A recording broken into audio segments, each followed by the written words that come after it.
এবার প্রধানমন্ত্রী নরেন্দ্র মোদীকে শোলের গব্বর সিংয়ের সঙ্গে তুলনা করলেন মুখ্যমন্ত্রী মমতা বন্দ্যোপাধ্যায়।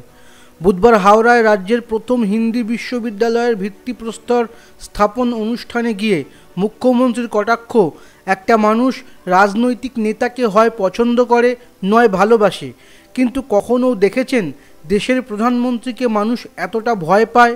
বাপরে, দেখলেই মনে হচ্ছে গব্বর সিং চলে এসেছে। পাশাপাশি মুখ্যমন্ত্রী এদিন অভিযোগ করেন, গোটা দেশে বিজেপি গণপিটুনি ও সন্ত্রাসবাদের সিন্ডিকেট তৈরি করেছে। শিশুদের ঘুম পাড়াতে মায়েরা দেশে বর্গী আসার ছড়া শোনাতেন। সেই প্রসঙ্গ টেনে মুখ্যমন্ত্রী বলেন, দেশ থেকে এত বর্গী যাবে কবে? এদের থেকে জোরদার জমিদারও ভালো ছিল।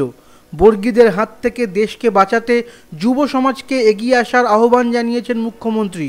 শুধু তাই নয়, তিনি আসন্ন লোকসভা নির্বাচনে সবাইকে একজোট হয়ে মোদি ও অমিত শাহের সাইনবোর্ড তুলে দেওয়ার আহ্বান জানান।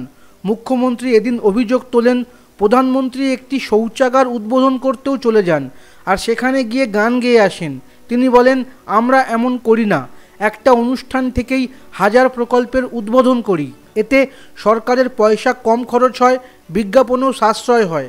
এত প্রচার কিসের? কাজ নেই, শুধু প্রচারের সরকার।